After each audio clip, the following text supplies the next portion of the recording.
friends. Happy New Year and welcome to episode 134, the first episode of the new year of the Kiss Army Nation podcast. I'm one of your hosts, Pasquale Vari. And I am Claudio Spera. Welcome to the show, everyone. On this episode, we're going to take you on a photographic journey through the eyes of our next guest, Steve Ziegelmeyer. He often says an image is not about what is in front of you, but rather the feeling and emotion that photo conveys. Whether you have seen his Kiss photos or not, you are in for a treat on this episode. We're going to take a look at his unique style of photography through his iconic Kiss photos. Kiss Army, please welcome Steve Ziegelmeyer. Welcome to the show, my friend. Thanks, guys. Thanks for having me on. So cool to have you, Steve. We oftentimes when we kick off, our episodes, we ask most of the time when they first became Kiss fans. In this case, we're going to ask you the following. So when did you know you wanted to be an artist? Well, I was always an artist as a little kid. So I was always known for that. I never knew that I was going to do it professionally because I didn't really think, I thought it was something you did for fun, and I didn't think it was something you did as a job. But what led me into it was I got out of school. In high school, I always took all the art classes. They made up art classes for me and a group of my friends.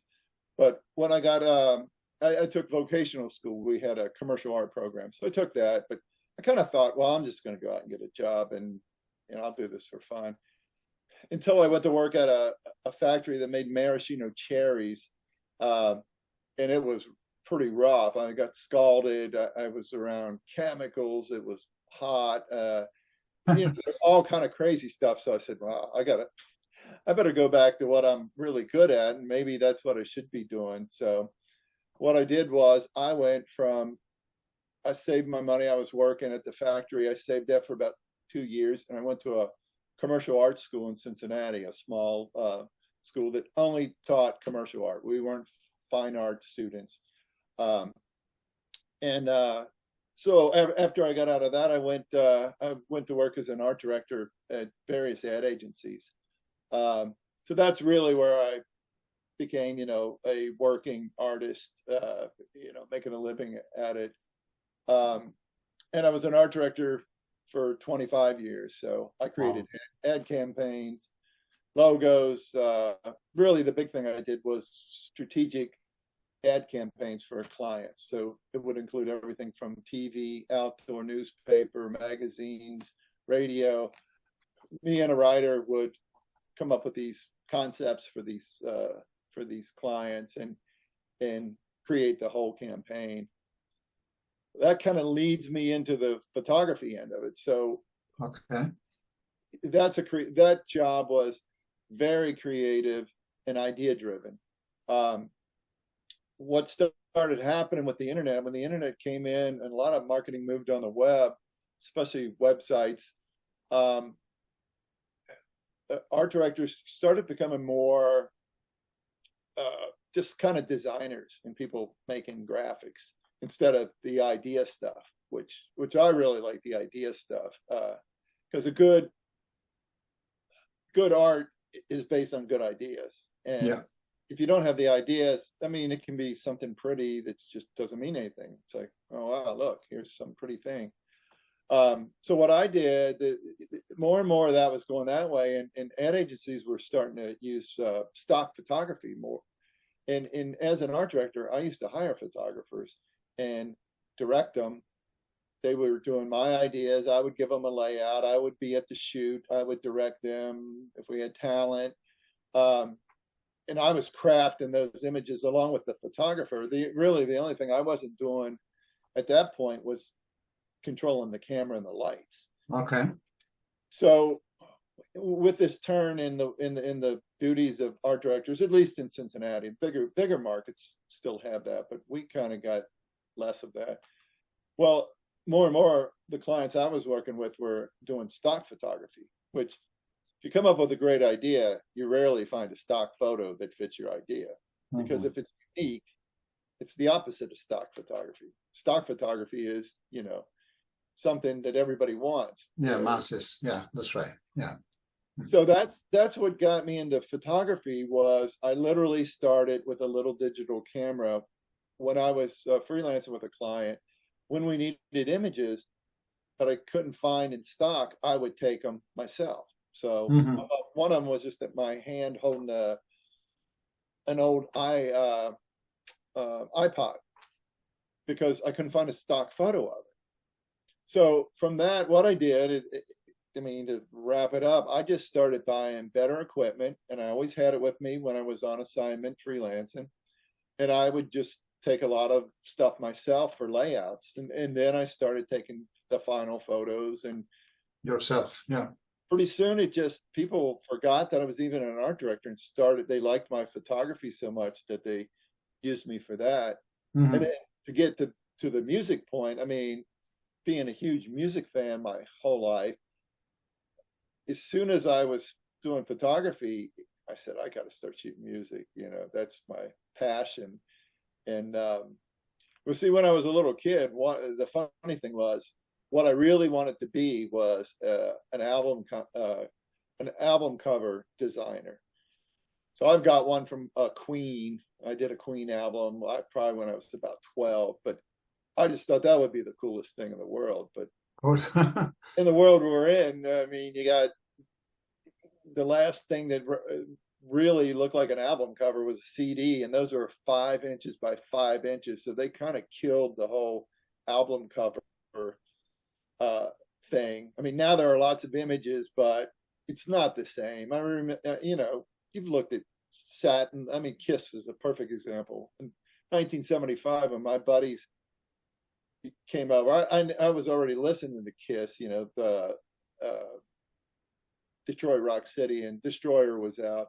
But some buddies of mine came over, and they had like everything up until Destroyer. So first album, Dressed to Kill, Hotter Than Hell. So I mean, we would just sit around and look at those things and study them and look at all the photos, and we were into all the magazines like Cream and Circus and all those. I mean, I could tell you every Kiss photo. We looked at those things constantly.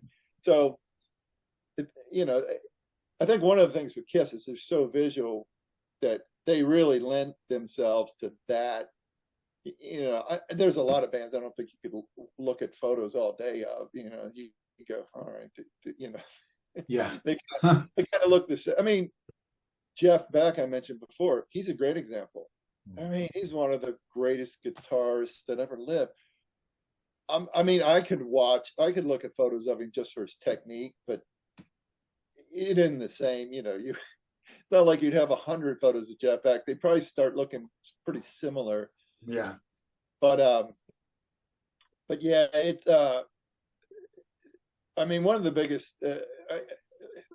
biggest kicks was when I first got a shoot Kiss. That was in 2012. The first time I ever saw them, I was in a suite in that arena, and in that arena, the suite, it's an old one. It was built back in the 70s. The suites were all the way at the top and all the way in the back. So they're the furthest thing you could be from the show. And they're nice, and they're luxury. I mean, people bring you drinks and stuff, but me and my little brother went to it, and we probably watched 4 songs before we got out of there, because I said, we got to get down in the crowd and watch this show, because we're sitting up there, and behind us, the suite is lit, and they got TV and bar and food and all that. So Kiss is on stage. They're blowing things up, they're explosions and fire, and we're loving it. Behind me, there's some kid who's watching sitcoms on a TV. I thought, man, we can't watch Kiss. We can't watch Kiss like this. So we got on the elevator and got down in the crowd, and it was all festival seating back then. So we just found spots where there weren't people. But the first time I shoot them, that's 2012. I'm in the front, in the pit. Nobody's in front of me, and I got a camera. And it was so surreal. to be in that position. And the thing that I remember that was really cool was, so we're shooting, when you're shooting, your camera's always, if you're doing it right, is on your eye. And first song's always Detroit Rock City. So I'm singing Detroit Rock City every word. And I'm shooting, and I'm shooting Paul, and I can see him just grinning because, he's looking at me. Here's this older guy that's down there, he knows when I became a fan. And, he still gets a kick out of seeing, of course, how many people they've influenced. And guys like me, where now I'm the photographer, but, I'm a Kiss fan way before I was a photographer. Exactly. Steve, speaking of which, yeah. Our listeners know that I'm a high school teacher. Now, my first degree is in psychology, and then my second degree was in education. And I worked 6 years in special ed. I feel that I couldn't be a teacher without that psychology degree. Now, you started off in design. Do you feel that your experience in design is what made you such a good photographer today? I think that background is the best background you can have for a photographer. Okay. And I have friends, I will say, I've got friends that have never taken any art classes that are just naturally good at it and have an eye and have the feel. But I mean, they're lucky because that's not, you can't count on that. But yeah, the best thing a photographer can have is a design sense, because everything we're doing is visual. I'm designing in the camera. Shooting things, I'm thinking about, what I want, the things I'm seeing and how I want to present them and angles. And even if there's a story, Kiss is less of a story most of the time, but because there's so much stuff going on. But yeah, all that stuff, composition. Yeah. That's huge. When I'm talking with my buddies, I have a lot of friends that are not professional photographers that are concert photographers, and usually what I recommend is, a lot of it's gear talk and getting better equipment. And I usually say, look, before you buy any new gear, go online and study some design, study the rule of thirds, study color. And if you don't have to get crazy on it, but familiarize yourself with it and study other people's work that you like. Just the way a musician, Kiss. I know Paul Stanley's a huge Who fan. You can see the Who, and he, even in his stage act, that's fine. We all do it. That's how you find your own style, and go out there and look at stuff and see things that inspire you. When I was an art director, I had a wall full of music posters, from that side, but also from ads that I loved. People that had really, ads that affected me. I would put them on my wall and I'd look at them. And Claudius, it's like your wall back there. It's inspirational. It's photos of everything you like. But yeah, I would highly advise anybody that's a photographer, if they want to improve, think about art, think about design. The famous director Sergio Leone. Mm-hmm. You can look at there are YouTube videos that you can watch, and they're really cool to watch. His background, he grew up, in London, and he had, or near London, I'm not sure which, but he went to the museum a lot, So when you look at his framing and his scenes, especially like The Good, the Bad, and the Ugly, there are paintings that people have matched to his compositions, color, the crops and all that, and there's a reason, because they inspired him. You can see that reflected in what he does. You're still going to come out with your own style because you're going to bring you to it. But yeah, I think that's a good question, because I have that conversation all the time when people are getting gear talk going. I was like, don't buy a new lens yet. Yeah. Sit down and look at your photos. And sometimes I'll sit down with people and go, man, you know, I've got a friend that's a really great photographer. And the way we met, I saw his photos. We both shot a heavy metal festival that was in Columbus. And we shot the darkness, but him and I both. Now, mine, Justin Hawkins, he might still do it, but he used to do a thing where he got on the drum kit and jumped off and did a flying eagle thing, kind of like David Lee Roth used to do. Mm-hmm. Okay, so he shot it, I shot it. I was shooting pretty slow, so mine was blurry. I saw his was, he shoots really fast, and his was spot on. I mean, it looked great, and it was all sharp. The only difference between his and mine is I tend to saturate and really bring the colors up, as you can see in all the Kiss photos. Mm-hmm. You know, because we know what it looked like at the show. You know, so I bring this up. Well, he wasn't doing processing. He just wasn't familiar with it yet. And I sent him a message. I said, man, I think you got a great shot. I said, your shot's way better than mine, and you really nailed it.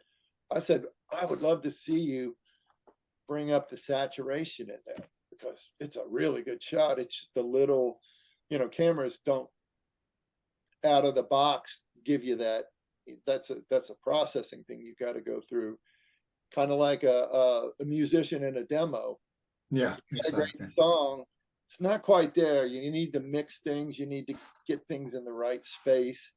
But so my friend did it. His shot was really cool, and he shot Kiss with me a bunch. He's got some great ones. But well, Steve, how about you? When you're about to take a photo of a particular subject matter, do you research the subject matter first, come up with a concept, and then shoot, or do you do that on the fly?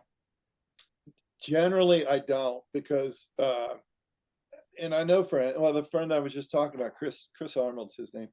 He does that. He watches videos. He knows every part of it.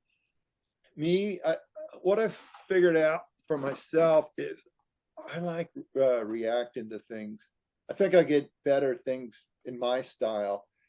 Now, Kiss is a little different because I've shot him enough, and their sets haven't changed that much that I know a lot about them. So it kind of opens it up for me.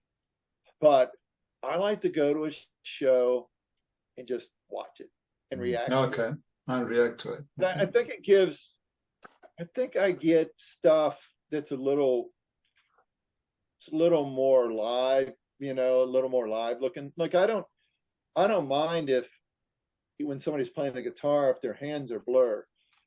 That doesn't bother me. I kind of like that it's got the activity. Now, one of the shots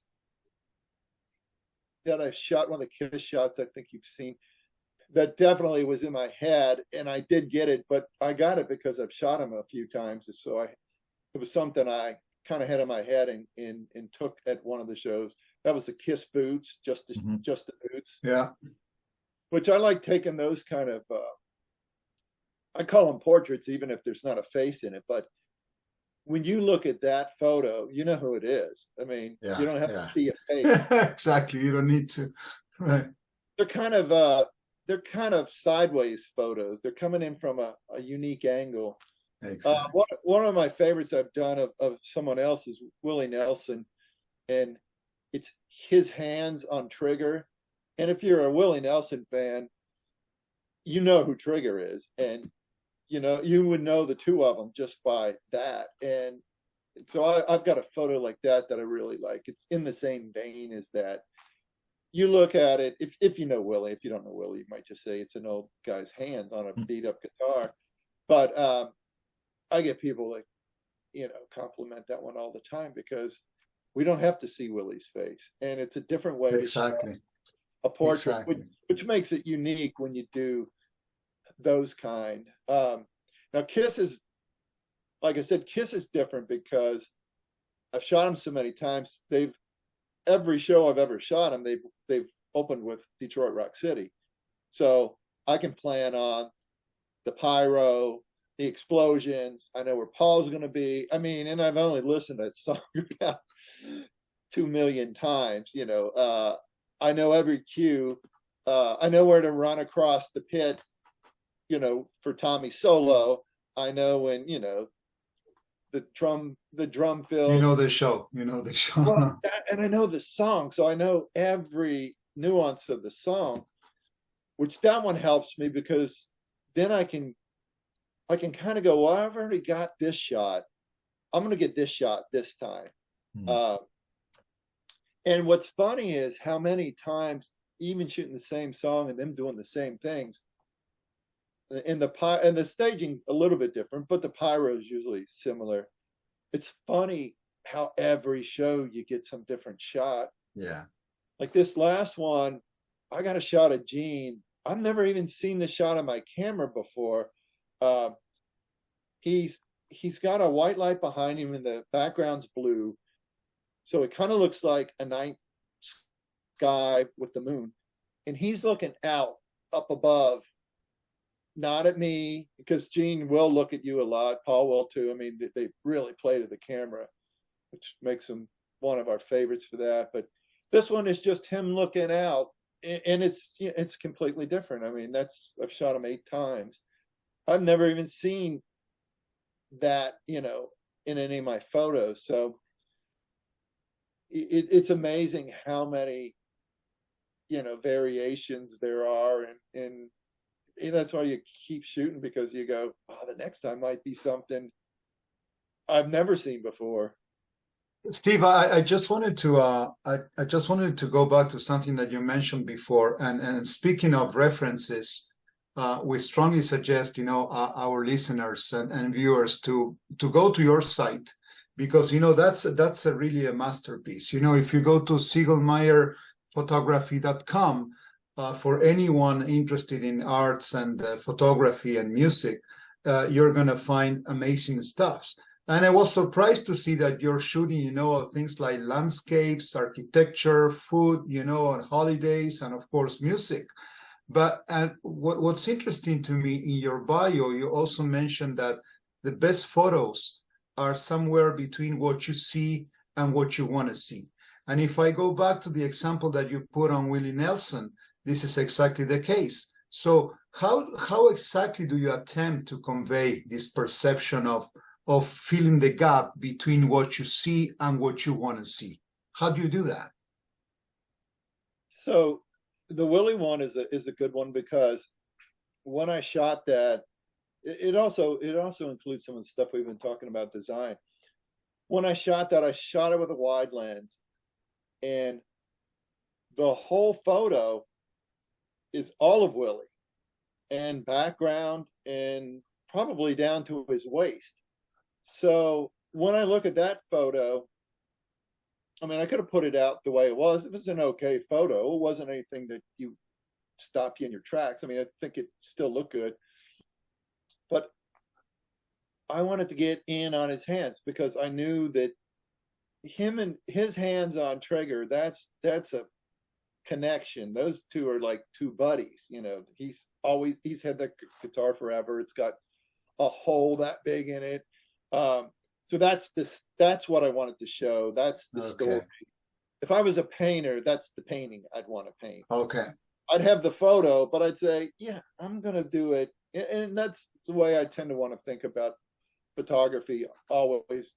I always want to think of it as art. And I think like a painter, because I'm an artist. And when I have a lot of my friends from art school I'm still in contact with, because I've got a Facebook page, and our school was very small. It was only 35 people per class, and there were only 2 classes. But when I see them, we talk the same, whether we're talking about their paintings or my photography, because it's all based on the same stuff. But it's kind of, I'm kind of always trying to think of what I want to say with the photo. Sometimes it's just I'll relight and post, and I would love to hear what a lighting director thinks of that, because if they ever saw the photos, they'd say, wait a minute, we don't use purple or green.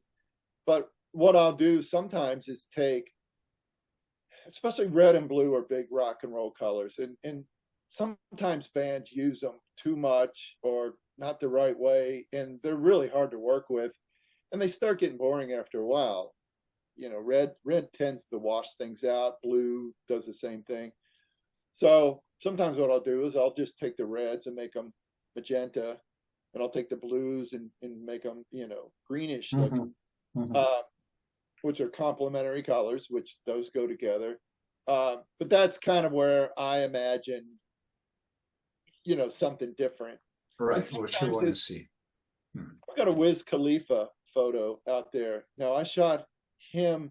It was kind of the same as the Willie thing. It was about a half body shot, and he had his hand up and a lot of stage. When I went to edit it, I looked at it, and he's smoking a joint like he normally is. He had his hand up, and the smoke was just really making this cool, art. It looked like a piece of art, like a painting. And so what I did is I cropped him all the way out. So the photo is only his hands, and the smoke. The smoke is really the art of it. But it's him if you're a fan, because you can see his tattoos on his knuckles. But that one, it's another one. If you saw that shot, the straight shot, there's not much to it. But this one, I think it's a perfect portrait of Wiz Khalifa, because his whole thing is about smoking. Exactly. So what better portrait than, it's somebody smoking. You don't need to see his face, right? So you don't even need... You might think it's Snoop Dogg, but if you know him, you know his tattoos, who it is. So the other thing is, I always tell people, I'm not a crime scene photographer. I'm not bound by what was there exactly, and the lighting, and and with digital, with digital processing, I can relight things. I can pull in, if I wanted to make darker like I'm doing here, I can pull in a gradient and darken this, or I can light it on the side.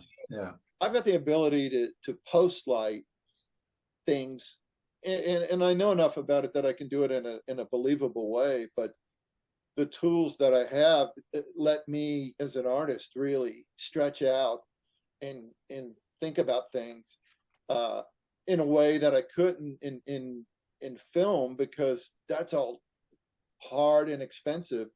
And if you weren't processing it yourself, you're going to spend way too much time and money trying to get that stuff.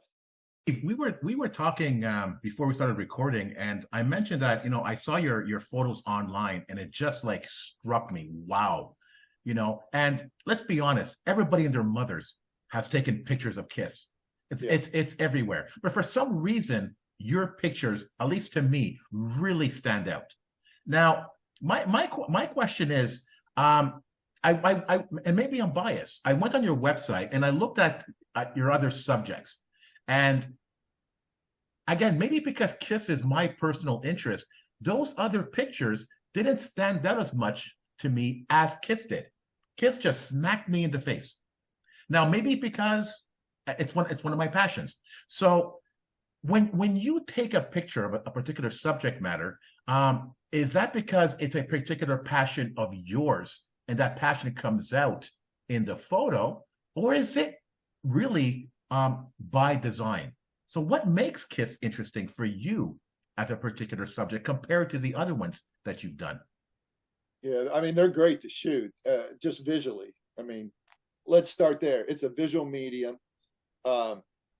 So anything that's interesting, an attractive person is visually more interesting when we look at it than, a plain person. That's just a visual thing. I mean, with Kiss, it's one, the makeup. It's graphic, black and white. It's strong. The staging, unbelievable. The lighting, there's a photo that I've got from I think it's 2014 tour, when Tommy does the solo in Detroit Rock City and comes center stage. Paul drops back, Gene drops back. I've got a photo with the lighting is orange. I've never taken another photo of a band with that color in it. And I actually showed it to a lighting director, and he knew the light, who manufactured it. But I mean, it's almost impossible to do things on stage that nobody else does. Kiss does it all the time. So that's huge. The other thing is they use the light perfectly, because next time you look at a bunch of Kiss photos, live ones, pay attention to them and the background. So in a lot of the show, they're lit in the front with neutral light, kind of like what's behind your Pasquale, what's behind you. The white is white, the black is black. So that's really strong. And then the colors are all in the background.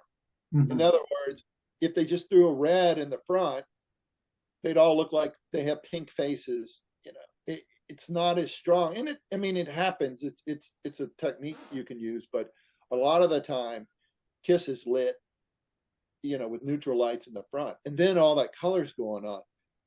That makes a huge difference. I mean, their photos do jump out, and there aren't very many bands that can stand out against them, because they're just so good at it. Now, as far as the passion thing, I think that definitely helps. If you're a fan, that comes through the way you approach them, the things you know about them. You know, the things that Gene's doing, licking the bass and all that. It's like, yeah, you want to show that, because the other fans know, you know, they want to see that. It's like, oh, yeah, Gene did that thing that he does. I love that. Yeah, but to take the pictures that you've taken, you have to be a fan too. It's like last month's pay-per-view of the final show. So many good shots were lost because the videographer didn't know the show, didn't know the band. They were just hired to film it. That surprises me that Kiss wouldn't get. I mean, the videographer that shot that, as far as I'm concerned, should be somebody like me. You know, I don't do knows video, the band, but somebody that's been watching them, yeah, who loves, who is professional about it, and who knows the cues. Because yeah, I mean, I can't even imagine doing that in especially the last show. But all of us fans know, we know all the stuff that's going on. We're looking for what's coming. Yeah, my God, the fire breathing was missing, for God's sakes. Oh, they didn't get that. They missed it. They missed it. Yeah. Yeah, that's hard to believe. Yeah. Not to mention, you know, Kiss. The Kiss has got a base that goes back. So I was 12 when Kiss was out. So if you were early 20s when Kiss was really starting to hit it, you'd be 70, mid 70s. So Kiss has a base from the 70s. And if you talk professionally, let's say, you know, if somebody's really good at video in their mid 20s, you got a 50-year span of Kiss fans, professionals that would love to work with you on that and would do an amazing job. So I find it hard to believe they couldn't have found, you know, somebody that was a huge fan and that wouldn't have jumped at the chance to shoot that. Exactly. I didn't see it. A buddy of mine got the pay-per-view. We were talking about it, and I was on a shoot when that was going on. But I have a feeling. I mean, here's the thing. I shot them 2014, I think it was. Me and a buddy of mine before the shoot, another photographer. We were walking through. It was a shed, so we were walking through the lawn and just kind of, you know, love to do that before the shows, looking at all the shirts and stuff. I think we counted 5 different shirts that were the final tour, the last tour, the whatever they were calling them, and there were a bunch of them, and it's like, and the one we were shooting wasn't, I forget the name, but it's like, I have a feeling Kiss is going to be playing some other dates, and I got no way to prove it. But well, here's one too. The one I shot in October. The last time they were in Ohio before that was at Sonic Temple, which is a festival up in Columbus. And I don't know if Kiss said it, but I heard this in the media over and over and over and by fans. This is the last Kiss show in Ohio ever. And people went on and on and on about it. 2 weeks after that show, they announced the one that I shot. I hope you didn't go to that show because you thought it was the last Kiss show in Ohio, because, you know, I would never go to a Kiss show for that. I would only go because I want to go. But yeah, well, I'll have to watch that now. That's an interesting thing. You know, it's so you kind of when back in time, you know, you said that you started shooting the band in 2012, and you were already a big fan, you know, of the band. Of course, that helped you a lot. And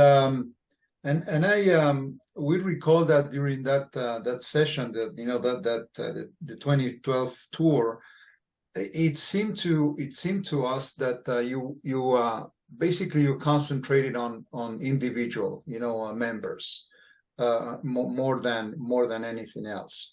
And of course, you know, if we're talking about individual members, you know, the tendency goes to whether Gene or Paul, but you treated them equally. You know, you went with Tommy, a lot of pictures, and actually a lot of them with Eric too. Was that by design? Was it intentional? You wanted to kind of create this kind of equity with them, you know, having pictures of each one of them, you know, the same way. So was that by design? Yeah, here's the way I look at it is when I'm shooting these concerts or an event, it's a story, and to tell the whole story. So I try to shoot them as if you weren't there, and assume that whoever's looking at it wasn't there. How do I tell them the story, and how do I? And Tommy and Eric, no matter what some fans think, I know that's in fan world, you know, that argument goes on and on and on, and you know, I don't want to make it look like it's Gene and Paul, and I don't care about the other two. Exactly. Okay. The way that I look at those guys too is, if it wasn't for those two and the other guys that have played those roles, we wouldn't be seeing Kiss now. The band would be, there wouldn't be a band. So I love Ace and I love Peter. I just shot Ace about a year ago at Warming Up for Alice Cooper. But yeah, that's the band, and it's not for me to decide. If I shoot a band and I don't like somebody that's in the band, I may not shoot them as much, but I wouldn't be doing a very good job if I just ignored them. Exactly. I've had people say that though about other bands that I've shot, where they go, "Oh, you didn't shoot the bass player. You only shot the guitar player and the singer." That comes back to Kiss and why you may see certain things at certain eras too. Sometimes it's only because that's the opportunity I had. Yeah. So I shot Rancid one time, and I shot Lars and Tim Armstrong, and I didn't shoot who's the bass player out of state. I literally, that's where I was. I couldn't easily get to him, and I shot these two. With Kiss, that comes in a lot. So yeah, I know you asked previously about, like, some of them are wider. Like 2019, I had a lot of wide shots. That had nothing to do with me planning anything.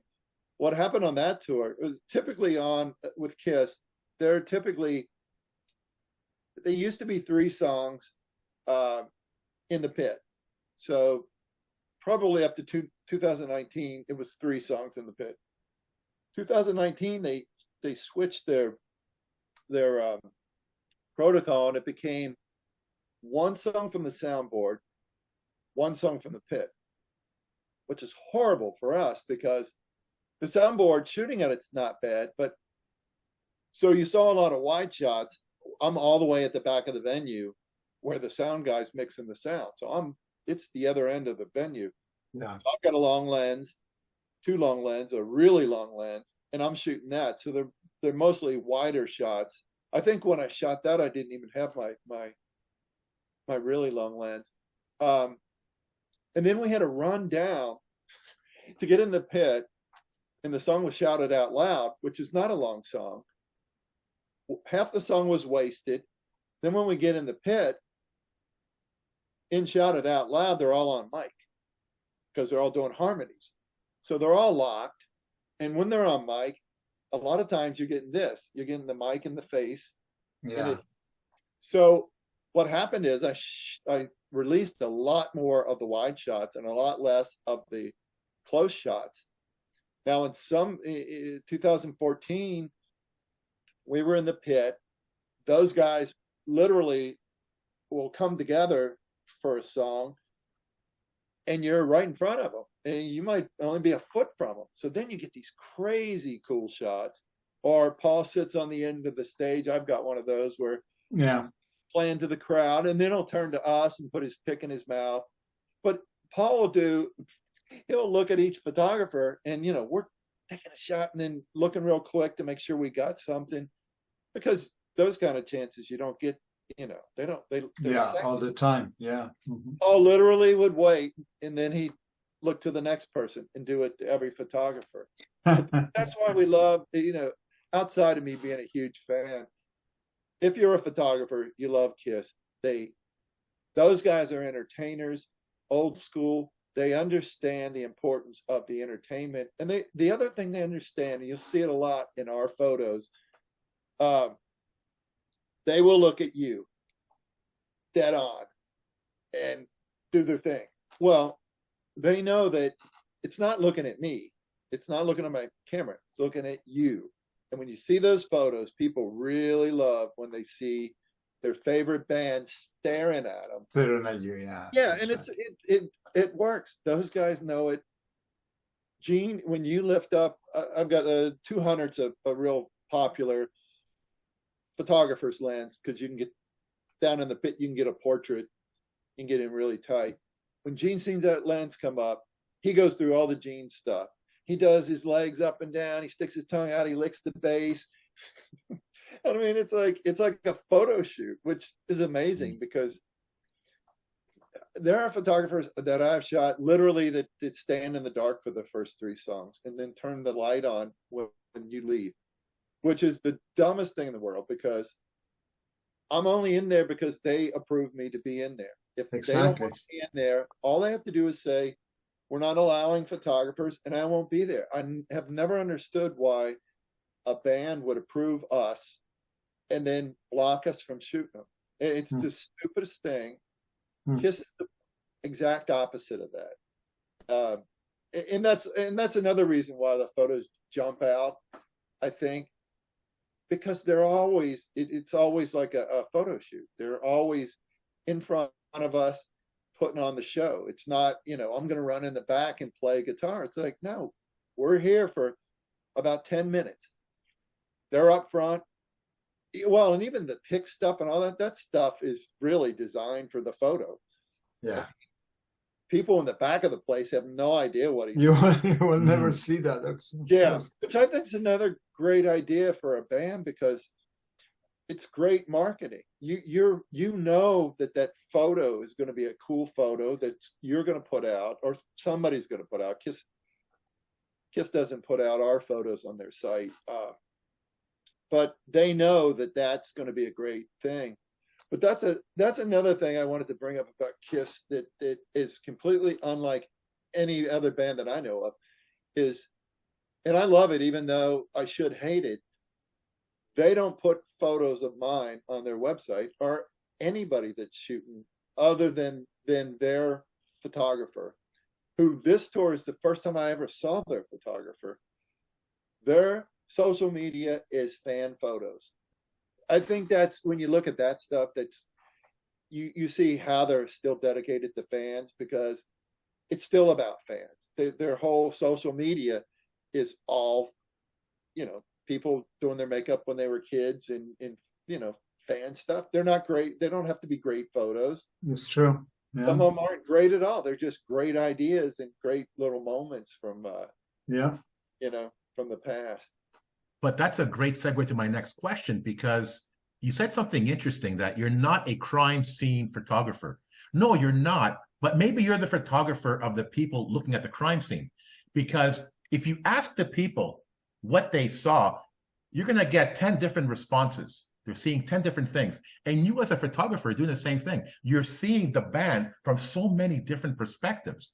Now, I found it interesting in your shots in 2014 and 2016, you took the band from another perspective. As you mentioned earlier, just the boots. Those are Gene's boots. Those are Paul's boots. But you also took pictures of fans, which I found really interesting, because that, like you said just now, is also part of the show. And you captured that really well, I found, in those photos. I wish I could do more of that. And I mean, I literally, if it was up to me, obviously I can't shoot a whole show. I mean, that's, the bands don't allow it. But if I was allowed, I would shoot twice as much of the fan stuff. The one that from that show, I really liked it because people were already taking photos. They were, they had the flashlights on their cameras were lit, so they were glowing. I was literally in the pit waiting for the show to start, and I like to take those. A lot of times we don't have them. So this last show I shot in October, the first shot of them coming down with all the flames and they're coming out of the ceiling, the grand entrance, I call it. Okay, so they have the VIPs that are in the pit now, that they're on platforms. They pay $4,000. Yeah. They're on the platform and they're in front of us for KISS. So they are literally better than the angles that I get. But they had to get in the pit, and nobody can get in the pit till the kabuki drops. So for that show, we were on the sides. The fans were in front of us, which, they should be, and we were right behind them. So they dropped the kabuki, and then they had to get 20 people in with a pit. I'm sure you've seen it at a show, the barricade. It's literally this wide to get through. I can barely get through them sometimes with all my equipment. So they're taking their time, and they got to walk over all this stuff. So the show starts while we're on the outside. That show I shot from the outside with the fans, on the side, because I had to, either that or I missed it. So I was. You had no choice. And walk, I would love to shoot. See, a lot of times what happens with, this is an interesting thing. I think the listeners might kind of like this insight too, about what happens when we shoot a band, because it's not as glamorous as it seems getting in there in some of the procedures, because they're really structured. So when most of the venues any venue that we would shoot with KISS, because they're big and these venues are big, it's not just us walking in and jumping in the pit and hanging out, and bull crapping for an hour. We literally have to wait in an office, and about 15 minutes before the band starts, we come down. We're walked down by the venue marketing. I can't stop and shoot fans. I'd love to. Or my friends that I see, all over the venues, I can't stop and take photos because we have to keep walking. It's a security thing. Straight to the pit. We get in there, do our thing, straight out and back. And if we're going to watch any of the show, we got to leave all of our equipment in the office. We can't take that out because we're literally given that 10 minutes. And if it's an outdoor show, I can, the local shed, I can walk around before and after, but I can't take photos without somebody with me. And then they have to escort me, which my outlet's radio. So that's not as big of a thing as like the TV and all that. But yeah, I would do, that would be half of what I shoot because it's so much a part. Now I just shot Ghost. I've shot them several times. Shot them over the summer, and there was a bigger wait before the show, and their fans remind me a lot of Kiss fans. They're dressed. They all have costumes. The characters in the band. So I did shoot a bunch of those, and I got to shoot some because I had more time. But yeah, I mean, Kiss, you could shoot the whole show. If you never shot the band, you could have a great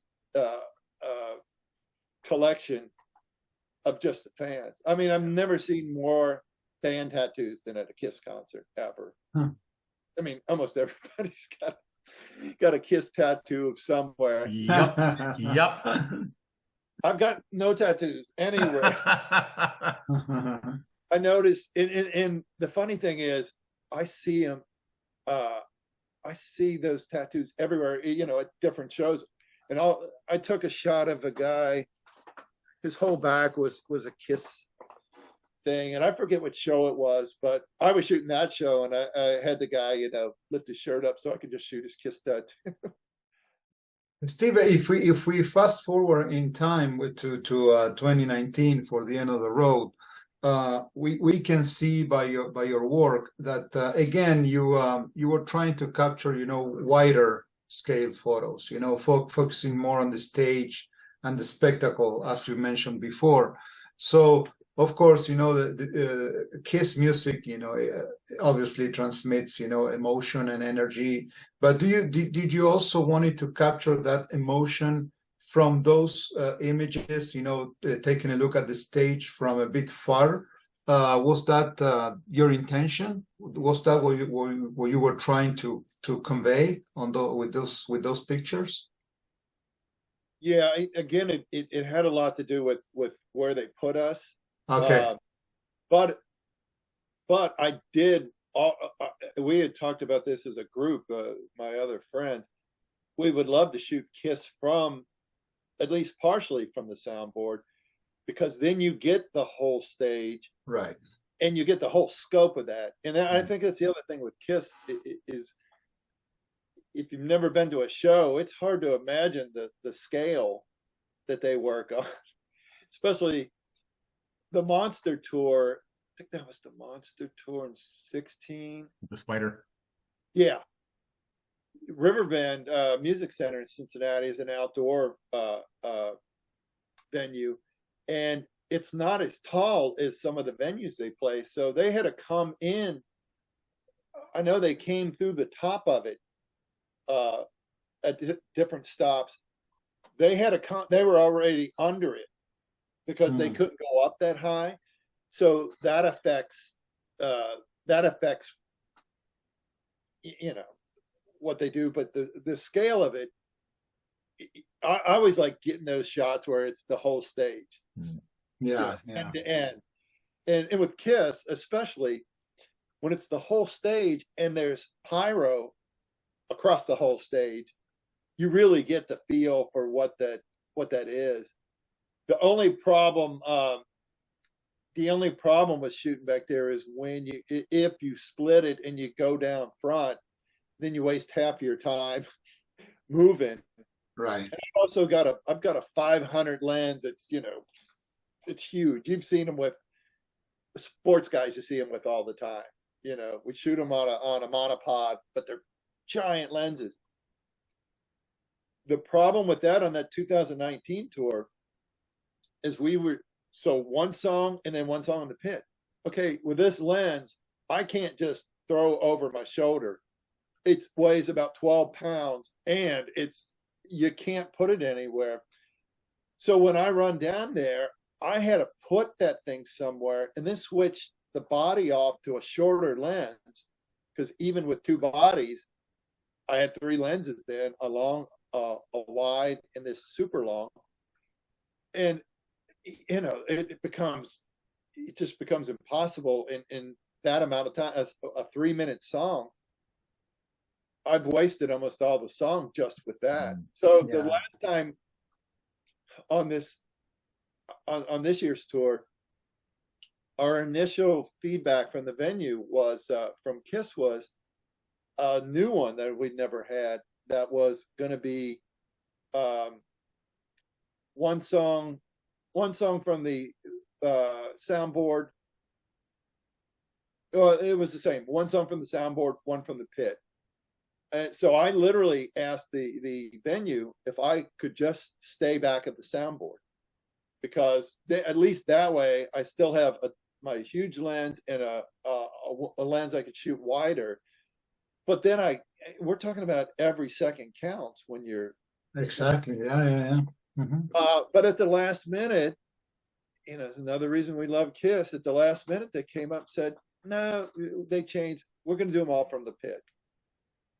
Bands never do that. I mean, I literally had multiple bands this year approve us for the pit, and then at the last minute push us to the soundboard. Oh, wow. That's usually what happens to us. And then we're completely screwed over, because I mean, I always bring my big lens now because they do that.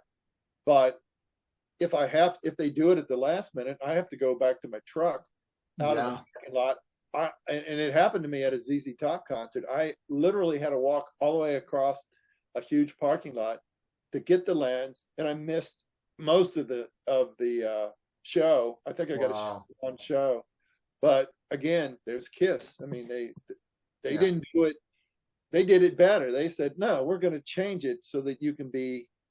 Now, the only critique I've got from this tour, and I understand it. I mean, I'm not going to give the band a hard time, because I know it's there for a reason. But you know, those center shots are the greatest, because if I'm shooting really wide, that's the whole stage. It's everything. And when, like, I've got a few of them where Gene and Paul are in the middle playing off each other. So I'm always jumping in the middle, or when Tommy's doing the Detroit Rock City solo, I know where they're all standing. That's a great shot. I might be able to get all of them in one shot. They have the robo camera. Yeah. Oh, true. Yeah. Whole time. So I'm in there. These things are split second, and the pyro is the toughest, because you know, that stuff goes and it's gone in a split second. So I'm lined up. You know, I got this great shot. Here comes the robo camera. It's like ruin.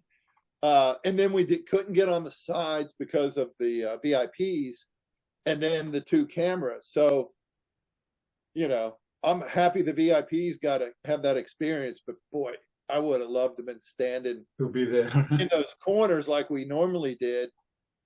But that's the way it goes with these. And what the other thing though is all that stuff does is it just gives you another opportunity, and it makes you rethink things. Now I can't do this. What am I going to do? Yeah. Maybe a lot of times it was hard on the KISS show to do it because they had video, but a lot of times what I'll do is I'll go all the way on the side and shoot somebody sideways on the stage. And sometimes you get really cool lighting, or I've got a flea shot like that. You just get really cool angles, and you get a different lighting. And a lot of people don't do that because it seems to, well, why would I be over here shooting sideways if I could be right in front of them? And it's like, well, it's every different angle you can get adds to the collection. Yeah. I mean, this is coming from an art director and an artist. I always look at my photos as a collection.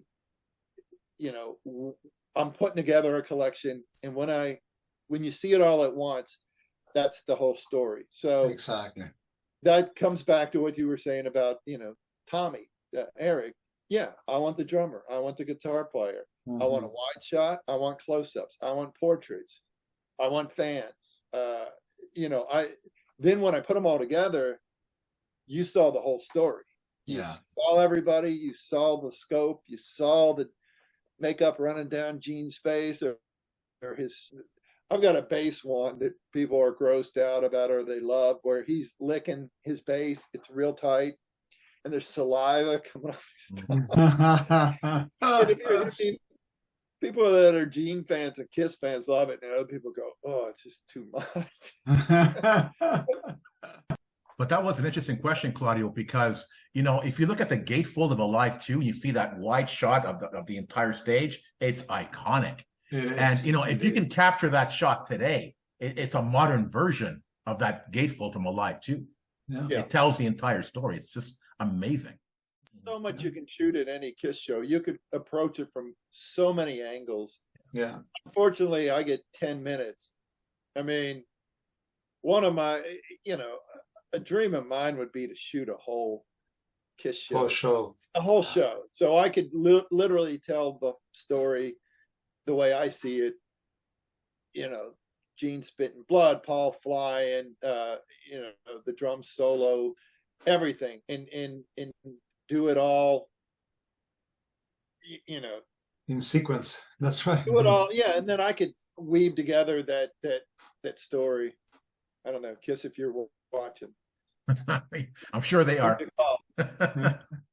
Okay, so Steve, before we drop the curtain on this episode, do you have any future projects lined up that you would like to talk about? Is there anything that you would like to shoot that you haven't done already? Boy, yeah, there's a lot of them. I'm trying to think. The problem with my wish list is a lot of them are passing away. So I try to shoot all the people that I really, love anytime I can. I don't have any big ones on the radar. One band I would really like to shoot, and they come in and out of touring, is System of a Down. Okay. They're just a band that I think they kind of remind me of Queen in that they're musically, they do whatever they want. They can go anywhere. I will tell you what. The one thing I've got coming up that most of the people watching this won't see unless they live in Cincinnati is a friend of mine has been doing this there's been 4 of them. They're not in sequence because of COVID and a few other things, but she is in a band too. She organized back in 2016, I think is when she started it, Kiss Off. And what Kiss Off is all local bands playing Kiss songs. And the venue, it's to raise money for the venue. The venue is the Southgate House Revival, which is a local club that's probably one of the biggest proponent of local bands in Cincinnati. And it's housed in an old 1800s church with all the stained glass window in it.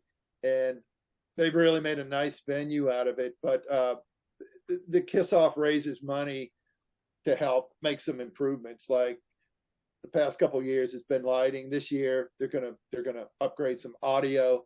But it's all local bands. I've shot every one but one. It's one of my favorite events because everybody, it's like a Kiss show. Everybody is a huge fan. They're all having a blast. They all get into it. They're painting their faces. I got one friend who's in a band. I think he'll probably play. They normally do, but he actually said online on our event that he's got confetti. He went to the same show in '79 that I did. He's got a bag of confetti. He was up front. And at the end where they blew all the confetti, he was gathering up into a baggie. He's still got it. I said, you got to bring it to Kiss Off. But that one is one of the most fun shows I shoot all year because everybody has a blast. We had the School of Rock kids, one of the local School of Rocks came down, and they killed it. and they dressed up, and it's just a blast. So I hate to say it, but it was Kiss related, and it's one of the ones it skipped a year or so, but it's one of the ones I really look forward to, because it's everybody having fun, and the local bands are all doing their own versions of these things. Some of them they change them so much you wouldn't even know the song, but I'm looking forward to that. That's at the end of January, so okay, keep the Kiss stuff rolling. Okay. And Steve, I think it's worth mentioning again, so if people want to get access to your work and get in contact with you, how can they do that? Yeah, the best way is to Facebook is probably the best way to start. Then we can interact if they want to do that. Ziegelmeyer Photography on Facebook, and my website is definitely, if you're really interested in my stuff, in ZiegelmeyerPhotography.com. I've got a lot of metadata in my photos. In my new site, I changed a few years ago. I really put a lot in it, but if you go to my site, use the search function, I really boosted it up. So any band you like, or if you even like a guitar, if you put in Ibanez, you're gonna get Paul, and you're gonna get anybody that plays Ibanez and Nita Strauss, and so if you're really a big music fan, I've got thousands of bands on there, because I got a wide variety of music that I like, and yeah, a lot of people tell me they waste a lot of time on my website because and you go, oh, I love this band, and before you know it, you've gone down the music rabbit hole.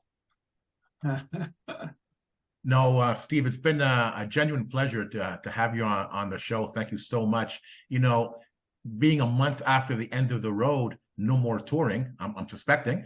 All we have left is basically video and pictures like yours to basically capture the music of what was once an amazing Kiss concert.